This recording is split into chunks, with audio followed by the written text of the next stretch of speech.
Está claro que as redes sociais trouxeram ao mercado possibilidades de trazer anúncios para diversos públicos com um custo muito menos elevado do que se tinha antigamente.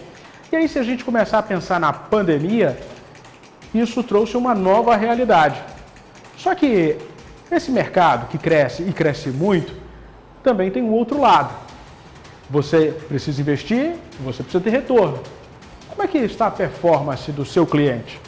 Bom, para conversar sobre isso, eu vou trazer agora o Roberto Fernandes. Vamos fazer conexão com o Rio Grande do Sul, daqui do norte para lá para o sul do país. Tudo bem, Roberto? Maravilha, Caio, tudo bem? Prazer estar batendo um papo com vocês aí. Maravilha, prazer te receber aqui. O Roberto é CEO da agência Fator, uma agência especializada em performance. Eles têm um site maravilhoso que daqui a pouco a gente vai conversar sobre isso. Ele vai poder falar mais sobre as atividades que desenvolvem. Mas, Roberto, para começar, o mercado mudou muito. A gente vai colocar um ponto aqui de 2020, mas isso já era uma realidade um aninho antes, ali, 2 até. Só que isso trouxe ao mercado inúmeras agências, inúmeras possibilidades. Os investimentos, claro, se tornaram mais fáceis, mais acessíveis do ponto de vista de você conseguir fazer o investimento na rede social. Só que do outro lado, tem quem cobra performance, quem quer entender o que aquilo está resultando. É necessário ter muito bem como cliente essa noção, né? Precisa converter em vendas.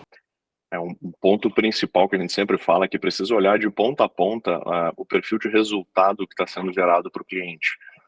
Uma das coisas que a gente fala muito aqui na Fator, que a gente tenta sempre olhar para o que acontece depois da estratégia de performance, quando aquele potencial cliente entra em contato com a empresa, o que acontece no funil comercial da empresa, como é que é a relação do time comercial com esses contatos, qual o potencial que aquele contato tem em gerar uma venda. O mercado, né, exatamente como você comentou, Caio, o mercado mudou muito, muito. Ali a pandemia, ela foi um divisor de águas, eu acho que em diversos nichos, mas no marketing digital, sem sombra de dúvidas, o impacto foi gigantesco. A gente vê clientes nossos que basicamente inverteram todos os investimentos de mídia deles, do off para o digital, naquele momento ali de 2020. Isso, obviamente, saturou mais o mercado, aumentou custos, impactou num geral, assim, no mercado, tanto no mercado dos clientes, quanto ali no mercado das agências, no mercado digital também ficou um pouco mais complexo durante a pandemia e após a pandemia também. Mas essa saturação do mercado, aí eu vou falar daquilo que até você mencionava antes da gente começar a gravação, o nosso mercado, que no caso é o mercado de vocês de marketing digital, ele conseguiu compreender que muito mais importante que captar clientes, que trazer clientes para essa sua lista de atividades que você desenvolve no dia a dia, é entregar? Houve essa cultura do mercado? É difícil. Eu acho que hoje o mercado, e quando a gente fala de agências, a gente está falando do mercado B2B. Ele é um mercado que ele está se caracterizando como outros, assim, no B2B, principalmente de tecnologia, como mercados que são muito mais agressivos comercialmente. Então, eles têm uma estratégia de captação, tem times comerciais mais expressivos, eles estão sempre colocando novos negócios e novos potenciais clientes na sua esteira comercial. Muitas vezes sem se preocupar muito com o resultado lá na ponta, mesmo que isso resulte no que a gente chama de churn, né, o cancelamento do cliente nos meses seguintes, acaba sendo uma estratégia de, por um lado, colocar o máximo de clientes para dentro da empresa e, do outro, tentar perder o mínimo possível de clientes. Então, acaba sendo sempre esse fluxo, sem se preocupar muito na retenção desses clientes com base em resultado, que seria o cenário ideal.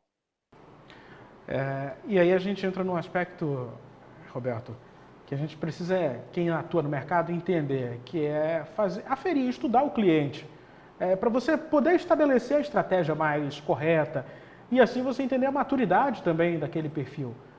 Tudo isso deveria, pelo menos, estar no dia a dia de quem está nessa jornada.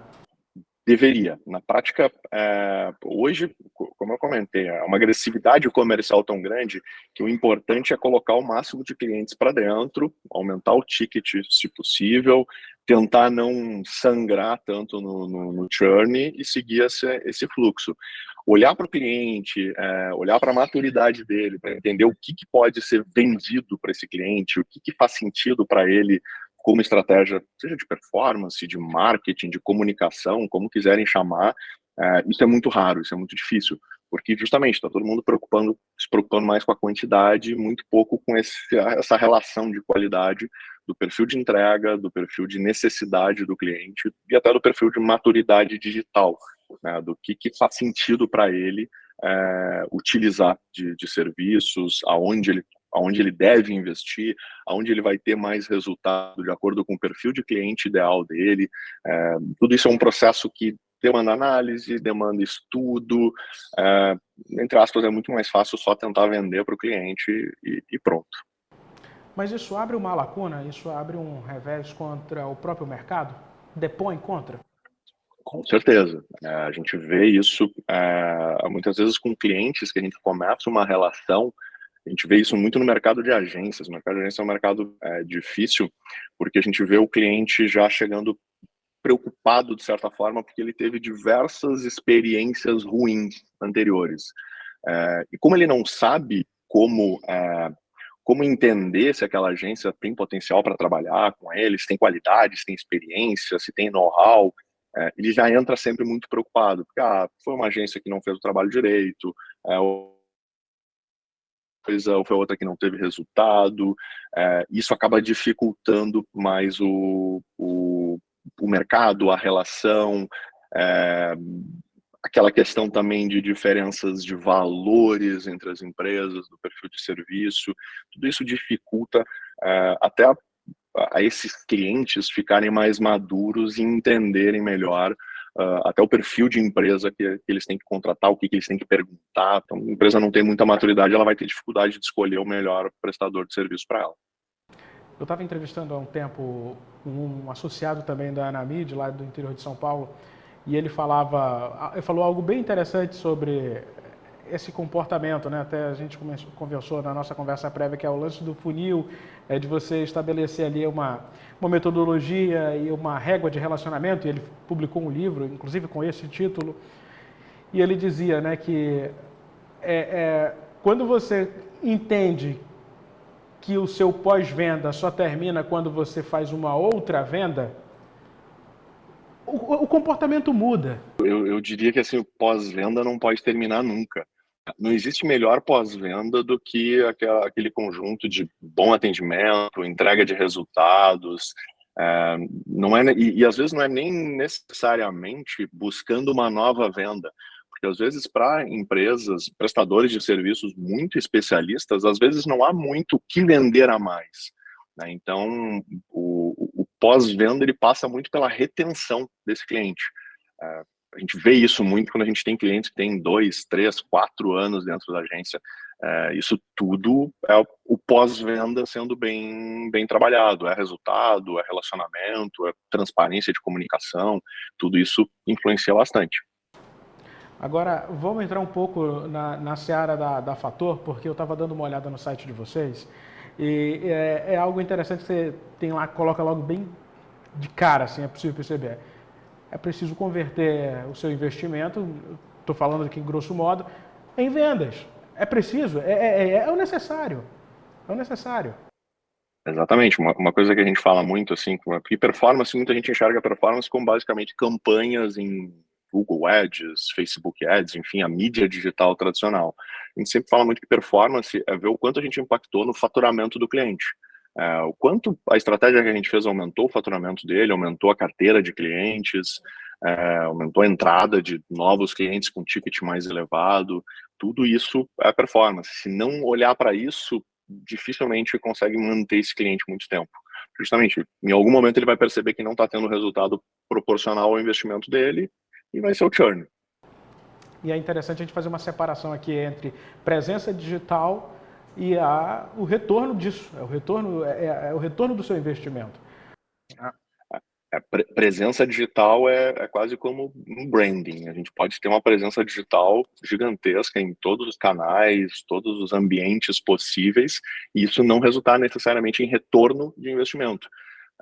Seja pela forma como está essa presença, seja pela mensagem que está sendo passada para o potencial cliente, tudo isso pode ser, às vezes, até um tiro no pé, aumentar essa presença, aumentar esse custo e não conseguir aumentar o resultado na mesma proporção.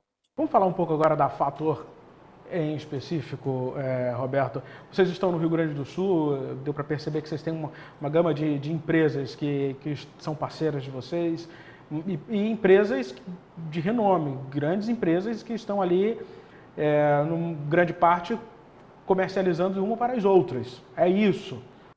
Isso. Hoje, assim, a gente tem 12 anos de mercado e a gente tem uma carteira bem variada de clientes dos mais diversos perfis e portes.